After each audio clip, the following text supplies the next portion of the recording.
a lot of kids are growing up without knowing right from wrong. So much of what we're seeing in the world is a lack of understanding of what's right from wrong. And if they know right from wrong, then when a crisis happens, they're going to rise, like the firemen in the fire station. When the bell rings, they rise. If you can help instill those moral values, not through preaching, teaching, but simply living it, leading by example, but having those family get-togethers, so important. Thanksgiving. We have our traditions and they learn so much from these things. Like before every meal, we go around the table and we say what we're thankful for. And the grandkids are part of this now. They say what they're thankful for. And having that sense of gratitude in life for things. And the things that these kids say, it's profound what they say that they are grateful for. When we learn from that and they learn from us, those things matter tremendously. Welcome to Leadership, the podcast where leadership meets real-world insights. In each episode, you can eavesdrop on exclusive conversations with top thought leaders, best-selling authors, and experts in leadership, communication, relationships, culture, and everything else that shapes your effectiveness in the workplace and in your personal life. Leadership is here for you. Now, here's our host, himself a seasoned coach and best-selling author, Dr. Roger Dean Duncan. Hello, everyone. Welcome to Leadership, where we unpack the art and the heart of leadership. And remember, for free resources to help you in your leadership journey, go to leadership.net. That's leadership.net. In this episode of our podcast, we're approaching the subject of leadership from a familial perspective.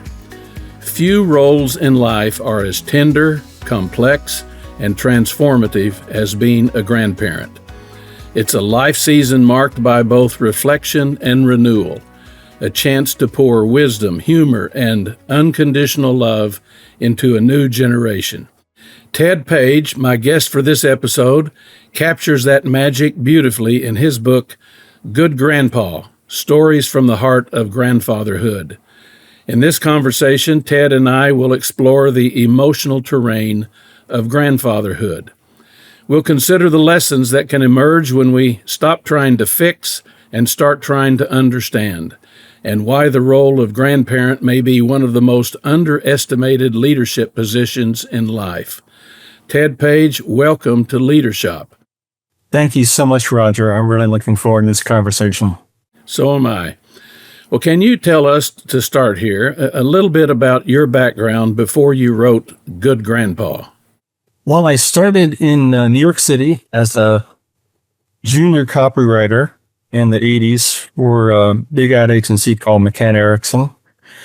And not too long after that, we had our first child in Brooklyn, and I started my own marketing firm called Captains of Industry, and we made an early name for ourselves doing, what they used to call viral video on the web. We were one of the first companies that did what we called webisodes. So instead of just advertising, we draw people to a website to see an experience. We worked with John Cleese early on, Florence Henderson, wonderful. And then we moved into branding, specifically around the energy sector. So we worked with wind energy companies. We rebranded MIT Sloan, which was a fascinating experience. And that journey continues today. I'm still very active with the firm, Captains of Industry, and having a ball at 66. Well, good for you. So what inspired you to write Good Grandpa? Was there a moment that caused you to say to yourself, I need to share this? Absolutely. The first moment that came to mind was my daughter had us over for a Valentine's Day event. And I had a feeling in the back of my mind, it's like, she doesn't usually have us over for Valentine's. And that's, yeah, you probably know that. Like, yeah. She handed us Valentine's cards, and inside was the sonogram, due date, and I was just so blown away. And, Joy hugged everyone, hugged the cat, hugged my wife. And it wasn't long after that first grandchild was born that I thought about my parents as being the greatest generation. My dad was a World War II vet. He was the Battle of Okinawa. My mom is a classic stay-at-home mom. They were the greatest generation, a term coined by Tom Brokaw. Right. And looked at this first grandkid, and now I've got 5 of them. My thought was, why can't they be the greatest? Like, we've solved so many problems as humanity. We put our mind to it. We go to the moon. We decode DNA. Let's make them the greatest generation of all time. And as crazy as that sounds, that's the path I've been on. And that led me to, create a blog called Good Grandpa, as opposed to the Bad Grandpa movies. Just started writing stories, not how-tos, just, storytelling about my experience. And over time, grandfathers reached out to me on the blog and started sharing their stories. And that's when it really got interesting. That's terrific. So what leadership lessons from your business career tend to show up in your role as a grandfather? So our philosophy at my agency has always been, if you think hard enough about a challenge on behalf of clients and you get creative, then you can solve just about anything.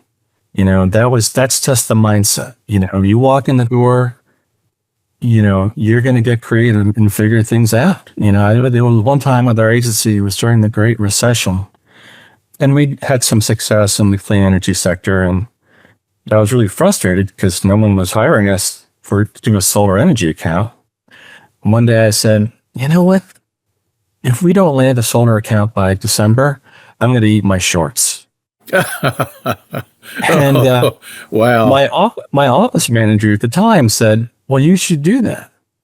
So we actually did a video, and I promised to eat my shorts on camera and put it on YouTube if we didn't land a solar account within, 2 months. And within 2 weeks, we had people as far away as Australia writing suggestions on our blog for wine pairings to have with my shorts. It just totally took off. And within 2 weeks, I had the head of the top clean energy company in Massachusetts in my office. And he said, anyone crazy enough to promise to eat their shorts is someone I need to talk with. So they became a client. So he saved you. He did. I did end up grilling my shorts, but it was mostly just because I couldn't stop making videos, and it was pretty much fun. I did not, however, eat them. But, I take that creative approach with our grandkids all the time, just to spark their imagination. With so much going on with AI, they're going to grow up in a world where so many jobs are taken over, already happening, right? All layoffs happening in big corporations. So instilling that sense of the love of creativity, and also that just philosophy, you can do anything, just get creative about it. You can find a way, and we can find a way as grandpas to help them be the greatest. I believe that. I believe it too. That's an important part of our role. Well, how has being a grandfather changed the way you think about leadership overall? I tell you, there was a turning point in the past year when I set about talking to more and more grandpas and writing about them.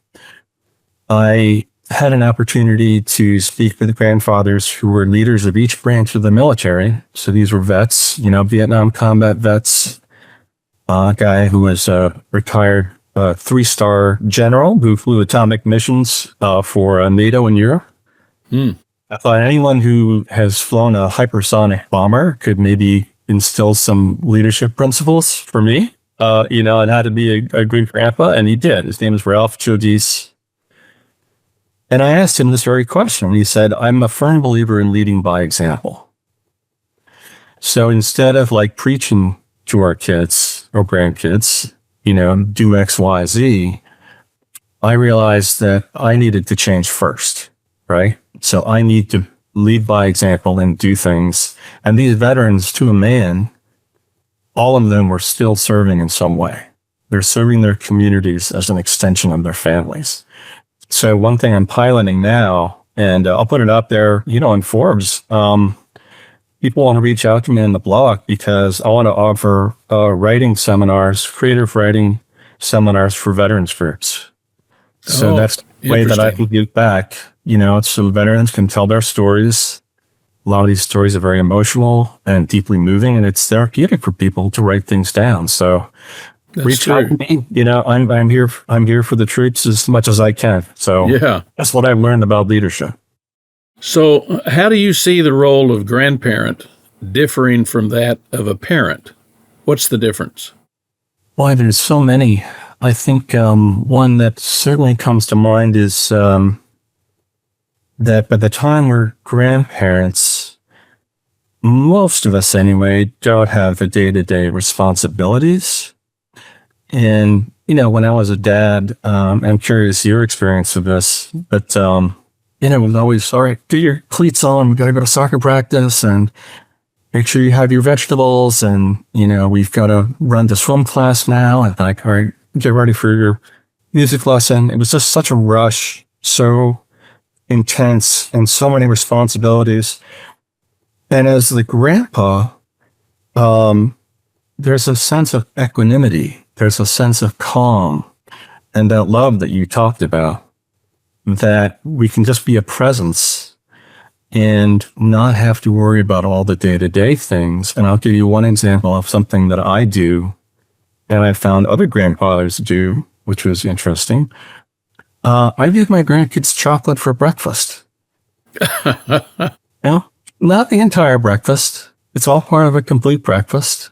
But first thing in the morning, they got a sleepover over here, or if I'm taking care of them while their parents are out, for a long weekend or something, I just give them a little piece of chocolate. Well, chocolate has antioxidants, so you're watching out for their health. There you go. It's nutritious, right? Yeah. It says like, hey, I love you and life is sweet. Yeah. Well, as you well know, parenting involves a lot of on-the-job training. I recall a conversation with our son, who's now in his mid-50s. He was turning 16. And I said, oh, big 16-year-old. Yeah, I can remember when I was 16, and I started to reel off some stories about my own teenage years, and I saw his eyes glaze over. And I stopped myself. And I said, it's been a long time since I was 16. It's got to be different now. What's it like for you to be 16? And he looked at me like, is this one of your consulting tricks, Dad? I mean, what is this? and he realized Dad's serious. He really wants to know. And he started to talk, and he's been talking ever since. We have a very good relationship. But, I caught myself right then because I was still learning how to be a dad. And even at this age, I'm still learning how to be a dad and how to be a grandfather. You never know it all. Right. It's true. So how can grandparents be involved without overstepping parental boundaries? How do you straddle that? That's an ongoing learning process for me, for sure. I'll preface what I say by just sharing something that John Cleese told me, because I was talking about, the number one wisdom we can have in life. And he said, well, that's simple. It's more important to find the answer than to know the answer. Meaning, if you have certainty that it kind of precludes you from further search and inquiry. Right. So that's why I'm, first of all, I'm not, my book is called Good Grandpa, but I'm not better than anyone else. I'm learning, 10 years in, and you've got years on me and, learning more than me. But I think we have to approach it from a sense of humility. And I love what you did, asking, your son, because I think there has to be that two-way communication. I did something similar with my two granddaughters. I have three granddaughters at this point, but they were expecting a new sister. So, we just stopped to have breakfast with them. And I said to the 5-year-old, I asked her a question I usually ask of men in their, mid to late 70s. I said, so out of all the years you've been alive, because you've been with us now for 5 years, what's the number one thing you want your new little sister to know? And she told me a beat. She said, no matter what you do in life, be your best at it. That's pretty wise from a 5-year-old or a 55-year-old. That's great. I posted about it on Facebook, and her other set of grandparents said, well, we didn't tell her that. Yeah. And I asked her, my son and his wife says, we don't remember telling her that. It's like, maybe it's just this innate wisdom that kids have, so I think I love that two-way communication. Well, and that, to me, underscores the importance of engaging people we love, and maybe in particular the younger ones, in conversation, in meaningful conversation. One of the things I've always thought was important is never talk down to a child. In our family, at least, I mean, people can do whatever they want in their families. We never used baby talk. We talked to babies before they could articulate any words. We talked to them like they were, 5 or 6 years old. Then, interestingly, they never talked in baby talk. And that's a great technique. How do you build meaningful relationships when grandchildren live far away? Do any of yours live far away from you? We're fortunate that my granddaughters are one town over. Okay. Where we're able to jump out and have, some time with them. My grandsons are about 2.5 hours away in southern New England. How do you manage that relationship? I think just trying to spend as much time we can with them. Obviously there's, the FaceTime and Google Chat and so forth. And I'm also fortunate that I can work anywhere at this point. So, so we're going down for at least a week, maybe 2 weeks. Yeah. It's a different world. We can do that now, can't we? We can. So I'll see if any of my clients are listening to this, and maybe I'll get some blowback. But I've been known to say when I'm visiting with my grandkids, I'll text to a client, I'm in a meeting. Well, sure. I am in a meeting. I'm just having a meeting with an 11-year-old grandson. You shouldn't have to explain that. Yeah. That's right. Yeah. So how do you give advice to your grandchildren, or do you wait to be asked? They don't typically ask for advice. I think that maybe just how they are as kids. I don't know. Most kids are like that. But I do look for opportunities. And again, it kind of comes back to, creativity and being measured with these things. But, there's advice and then there's learning, right? So coming at this, and again, I'll bring it back to the business world. I think about entrepreneurship because I've almost always been an entrepreneur. There was one day when my grandsons were going to have a lemonade stand. So, it was breakfast. They were planning out their lemonade stand. And I said, well, how much are you going to charge for a cup of lemonade? I said, well, I haven't really thought about it. Well, you should think about how much it costs for the cup of lemonade and what your cost of goods are. Yeah. And then figure out your profit. And they stopped in mid-chew, what the heck is Grandpa talking about here? And then it was this wonderful moment where all the gears clicked into place.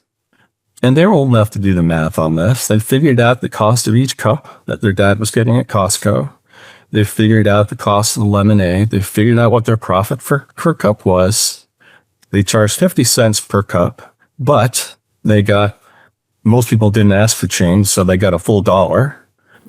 And that's my favorite part of the whole thing was when the day was done and they knew how much they'd actually made after their cost of goods, they and their dad got together and they figured out that they could make a donation to the local fire department because the fire department had come by. And they'd put on the fire hats. Maybe entrepreneurship is something best learned when you're a kid, like a language, right? And so many kids need financial literacy, but it wasn't me, it was a fun thing. You know what I mean? Because I think they want to have fun with me and they want to play, as opposed to being just another teacher in school. No disrespect to the great teachers, but it's this is an opportunity we have as grandpas. As knock on wood, we're living a little bit longer than we did in past generations. We have a little bit more time to just teach things like this in a way that's really fun and I think can help them as they get older. I firmly believe that your grandsons will be telling that story to their grandchildren. And I firmly believe that that experience with you will help your grandsons be better grandfathers. You're helping them in the moment, but those kind of experiences have long-term effects. Yeah, I'm curious from your experience, Roger, because I was very fortunate to know a grandfather in my life who was a World War I pilot and a salesman and such a character. And I worked for him on the family, he had rental cottages, the family farm in Vermont, and it was such an influence on me. His singing, his storytelling, his investing. He invested in oil stocks through the 60s. I learned from this guy. But I read that you knew one of your grandfathers, which is pretty rare among folks roughly our age. And I'm just curious, your experience, like how did that influence you in your life? Enormously. In fact, interestingly, we have 3 grandchildren who are named after my grandfather. Each of them took one of his names as a middle name. Oh, nice. Yes, my grandfather, I knew only one grandfather. My paternal grandfather died before my parents were born, so I never knew him. My maternal grandfather, I was very, very close to him. He lived on a farm, and he was born in 1892. Lived on a farm, although he worked for the city water department. He never went past the 3rd grade, but when he retired from the city water department, he had 3 PhDs working for him. So he was clearly a smart guy. But I spent an enormous amount of time with him as I was growing up. And he taught me so many things about how to work, how to solve problems, how to get along with people, all the stuff you might do on a farm. And I could write books of his, what I call gnomic utterances, his wise sayings. Some of them I wouldn't want to repeat on a podcast. Some of them were hilarious, but very, very meaningful. So my grandfather had an enormous impact on me. And he, without realizing it probably, he taught me a lot about the kind of grandfather I try to be. So it passes down. It absolutely does. And since you wrote a book on it, you're clearly very mindful of all of that. And I hope that any grandfathers out there or future grandfathers who are listening to this will realize the positive impact they can have on future generations. And, future generations ought to get a tag sort of like the one that Tom Brokaw gave to our parents. I mean, why should that generation be the only one with that kind of tag? I'm like you. I want my grandchildren to be a part of a great generation, and they are, actually. Yeah, I dedicated the book to Tom Brokaw, and he was one of the guys who was nice enough to, talk with me. I have an interview. That's a written interview. But, I asked him point blank, he wrote about the greatest generation rising during World War II. It's like, do our grandkids need an existential crisis on the order of a war, world war, in order to be forged into that kind of greatness? Yeah. He said every generation is going to have its own challenges, just like that. Sure. More. Well, the current generation, of course, among other things, had COVID. Yeah. And then along with COVID, there's technology that has so many positives to it and some negatives. As you well know, there are serious consequences of spending so much screen time. Yeah. A lot of people in the upcoming generations have trouble carrying on a conversation with anybody because they're accustomed to texting. So their emotional intelligence isn't where it needs to be. And it seems to me that as grandparents, that's one of the things we can do, engage our grandchildren in conversation, not superficial conversation, but ask them questions and then listen. And, when they give you an answer, count to 5 before you jump in with the next question. Give them a chance to think through what they're saying. We can have great conversations with our grandchildren in that way and learn so much about them, and they can learn a lot about themselves. Yeah, I think just having those conversations matters so much. And not, you talk about not talking down to kids. I definitely relate to that. I remember when my two kids were little, we had a boy and a girl, and it was just when smartphones were coming on the scene. We refused our daughter a smartphone until she had at least graduated from high school. But, she did have friends who had, iPhones at the time. And we were alarmed back then, about how much screen time was happening. But we always made a point with them. It's like, if you're together with us and we have company over and there's neighbors and there's adults, it's like, you're here with us.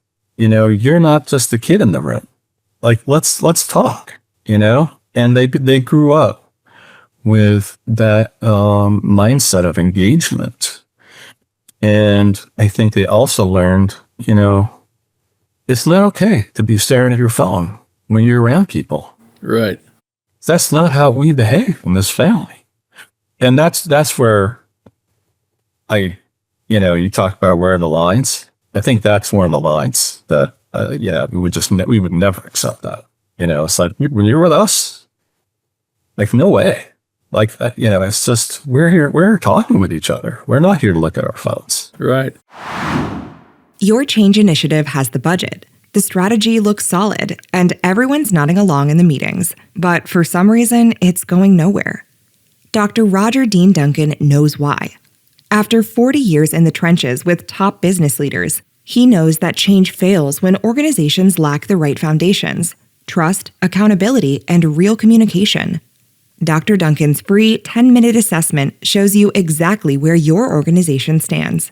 Answer a few straightforward questions that reveal your true change readiness level. Don't waste months discovering the hard way. Get your free assessment today at leadershop.net/change. Again, that's leadershop.net/change. When we were raising our children, we would occasionally have guests in our home for dinner, and often these were prominent people, very intelligent people. And rather than send our children to their room after dinner, we would allow them to stay at the table. And our oldest daughter in particular loved that. And she would engage them in conversations. And she could converse with an adult on the adult's level. And I think that has served her well now. Now she's a grandmother. Wow. But that experience, I'm certain, served her very well. And it was frankly fun to watch, because sometimes she would ask questions that you wouldn't think would come from the mouth of a child.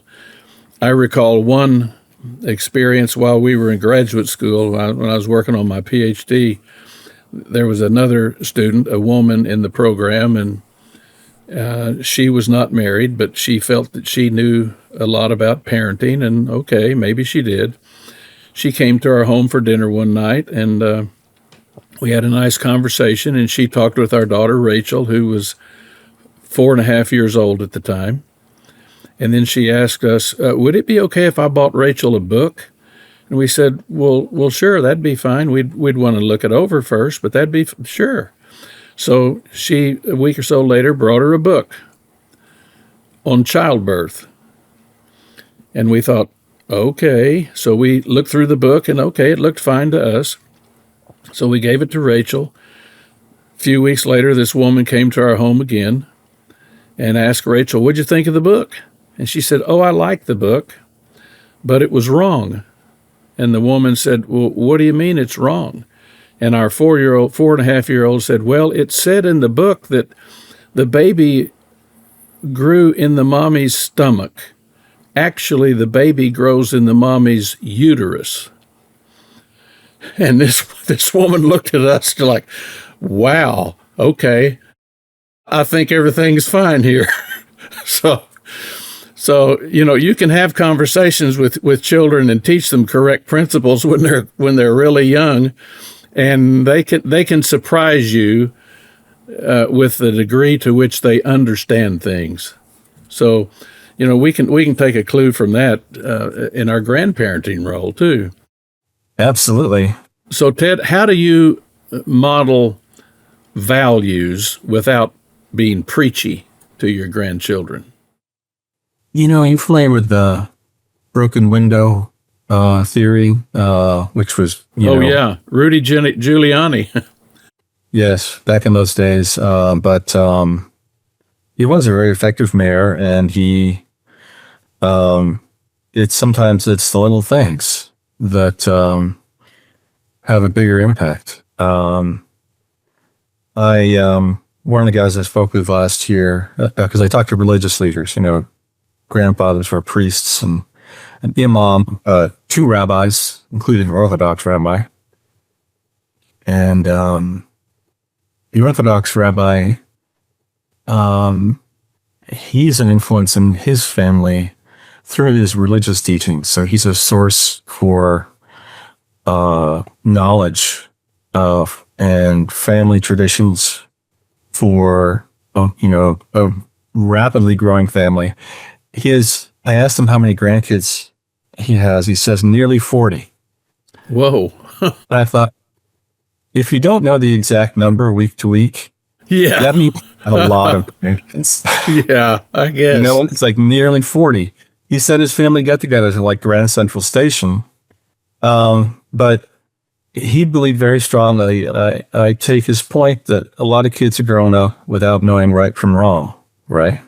So much of what we're seeing in the world is a lack of understanding of what's right from wrong. And if they know right from wrong, then when a crisis happens, they're going to rise, like the firemen in the fire station. Right. When the bell rings, they rise. Right. But if you can help instill those moral values, not through sitting them down and saying, preaching, teaching, but simply living it, leading by example, but having those family get-togethers, so important. Thanksgiving coming up. We got Thanksgiving in a few weeks. In our family, we're not Orthodox. We're call myself a Unitarian, which is a non-practicing Unitarian, which is redundant, but basically, but we have our traditions, and they learn so much from these things. Like every Thanksgiving meal. This meal is called Thanksgiving for a reason. Right. Maybe I'd love to hear what you guys do, but like before every meal, we go around the table and we say what we're thankful for. And the grandkids are part of this now. They say what they're thankful for. And having that sense of gratitude in life for things, and that's not us forcing them. It's fun, right? It's fun to talk about things that matter to you. And the things that these kids say, 10 years old, sometimes it's profound what they say that they are grateful for. And it's very moving. When we learn from that and they learn from us, but it's not like, hey, this is what you have to do. It's like, no, this is just what tradition is. And when it's a tradition, it's accepted that is what we do. And they learn so much from those things. So I guess I'm old fashioned, but I think those things matter tremendously.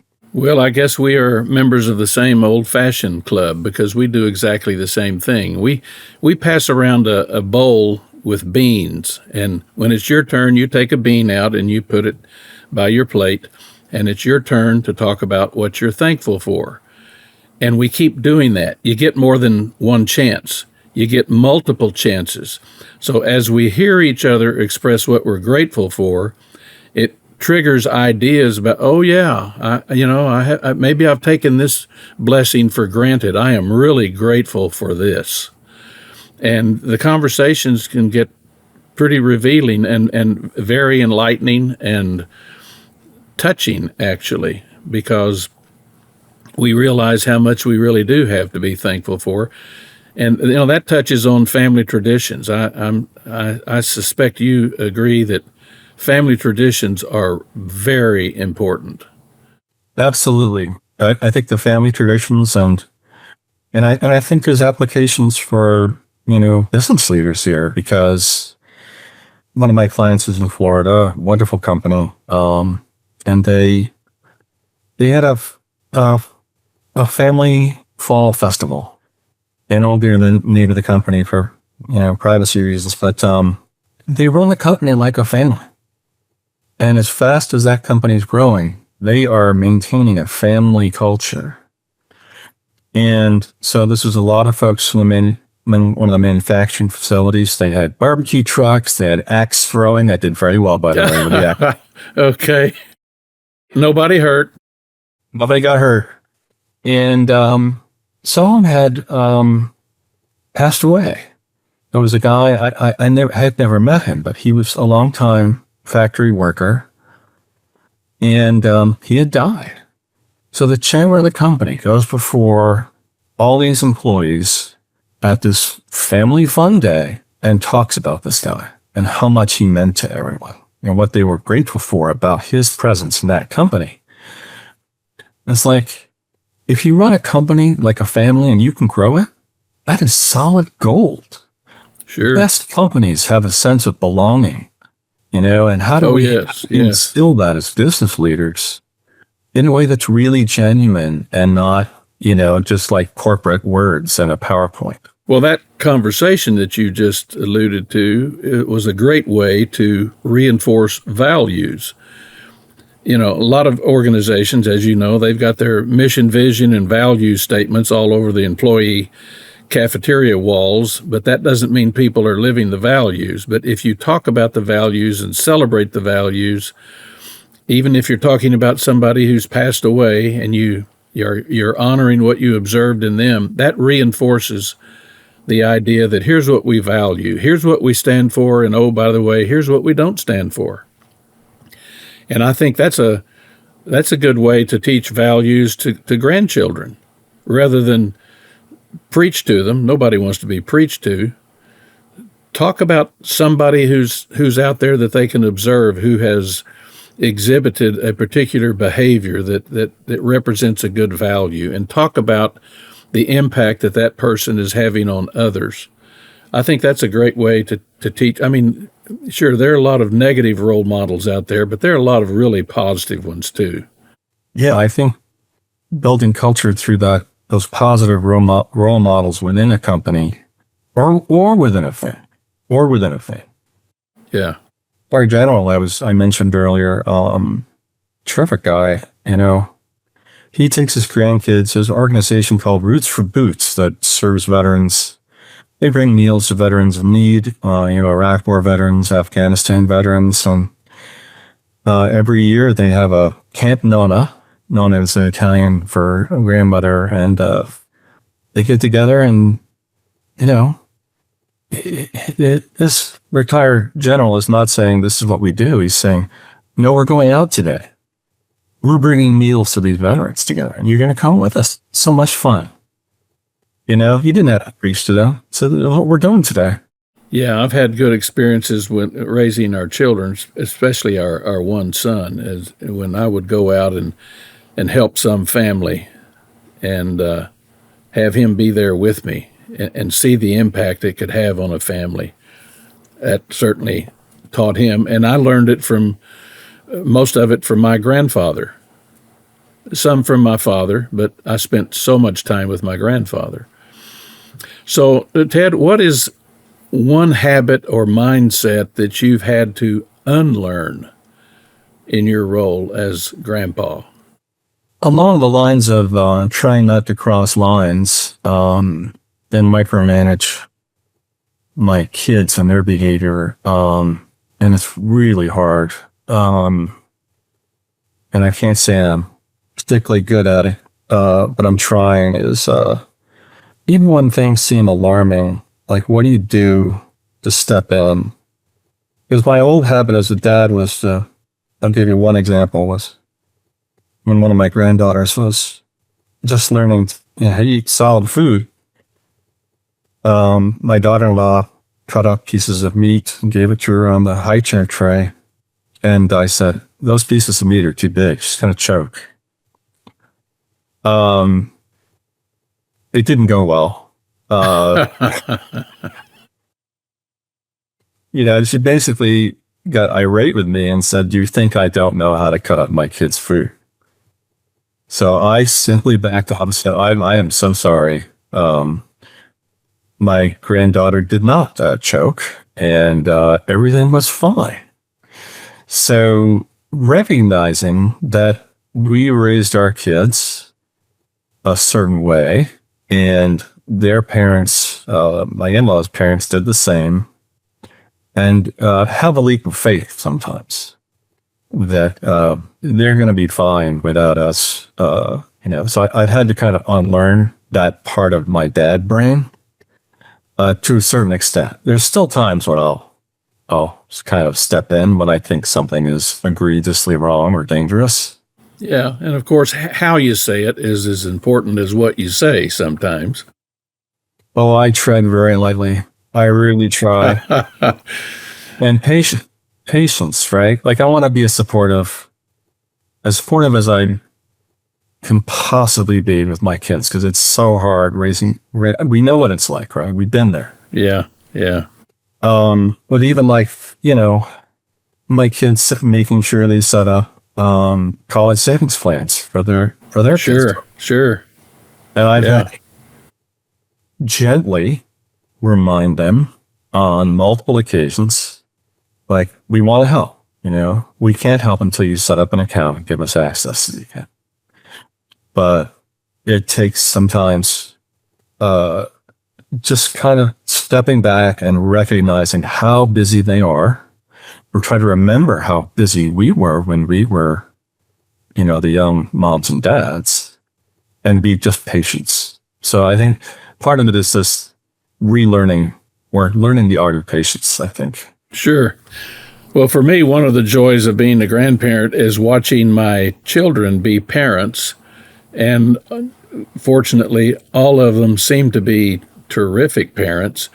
And we have a couple of granddaughters who have given us great grandchildren, and they are awesome parents. So, and, I give them the credit. It's all about choice. I mean, we are who we choose to be. Fortunately, they have chosen to adopt some values and some habits and some behaviors that really produce great results, because their children are all doing really, really well. So, watching the cascading effect through generations is frankly very joyful. So you mentioned the word belonging earlier, and you're correct in that is very important in organizations. How do you help create a sense of belonging across generations? I think for me, there's something about simply being there, being present, right? Being fully present, not distracted by other things, but being fully present. Because when we're really there for them, getting down on the floor to play with the Barbies, try to find the Lego piece that goes into the Berkshire Battle Cruiser. Legos, by the way, are not made for senior citizens for a reason. Like you have to find some glasses to find the tiny pieces that go on the Star Cruiser. Right. But I think being there, fully present in the moment, as much as humanly possible, as a companion, as that calm, loving presence, that says you belong to me for that time. Like, we belong together for this very special time that we have. Yeah. And it never needs to be said. It's only through our actions. So knowing that they feel it in a very deep sense. I was fortunate that my blog was picked up by the New York Times a few years ago. It was an article about how to be a better grandpa, what have you. And what struck me wasn't the article itself, but how many people wrote in the comments section where they talked about their memories of their grandpa and how much they loved them. Love was the number one word that came out. And I think if young people truly know how much they're loved, and especially these little kids, then that creates belonging. Sure. Well, when I think of my grandfather and all of the very specific memories I have of his kindness to me and his teaching me, and he was not a well-educated man in formal education. He went to the 3rd grade, but he was off the charts on wisdom, I thought.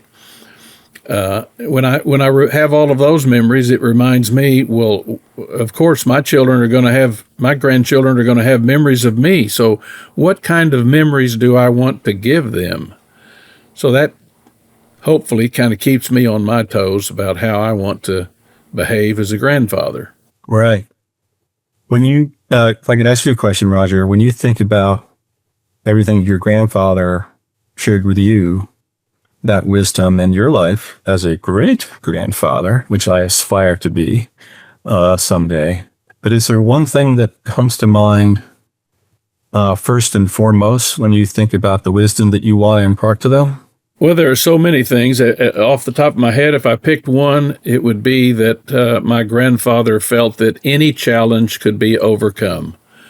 There was no challenge that he ever faced, including his experiences in World War I, his experiences with all of the employment issues he had over the years, with considering a man who had very little, 3rd grade education, but it wound up having PhDs reporting to him.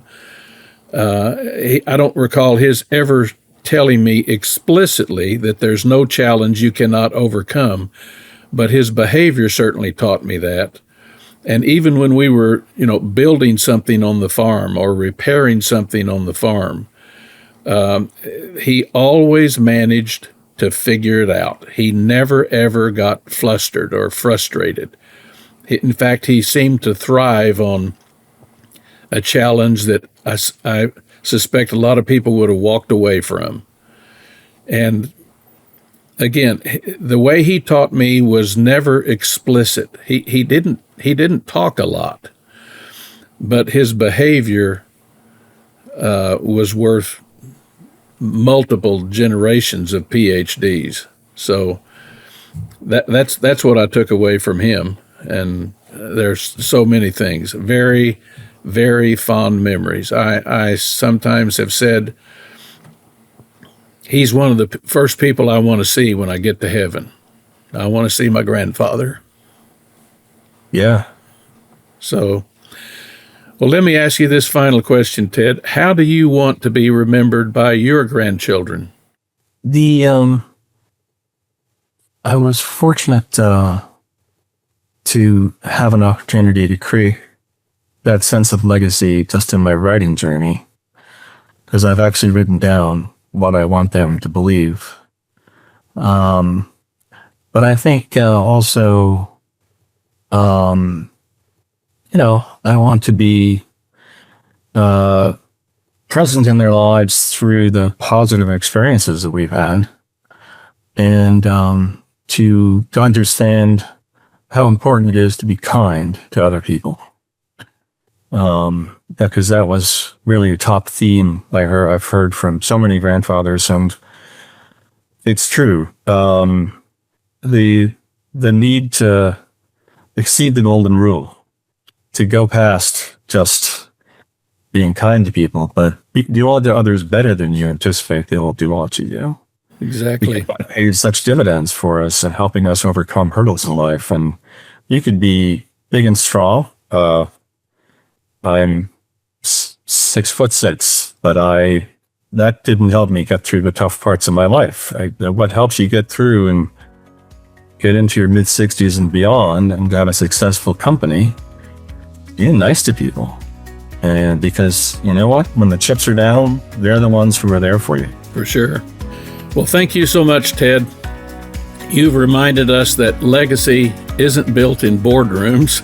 It's built in living rooms, backyards, and quiet conversations that linger long after the moment ends. In a world that often measures worth by speed and productivity, Ted invites us to consider a different metric, how well we show up for the people who matter most. Whether you're a grandparent, a parent, or simply someone who values connection, this conversation has reminded us to see the people we love not just as who they are, but as who they are becoming. If you found this episode valuable, please share it with your team, your network, or anyone else who's ready to make better use of human connections. And be sure to leave a review. Even a single sentence fuels the algorithms that promote the great content that the Leadership podcast offers. And remember, for free resources to help you in your leadership journey, go to leadership.net. That's leadership.net. Thanks again for joining us. Until next time, stay safe, be happy, and spread good cheer wherever you go. For Leadership, I'm Roger Dean Duncan.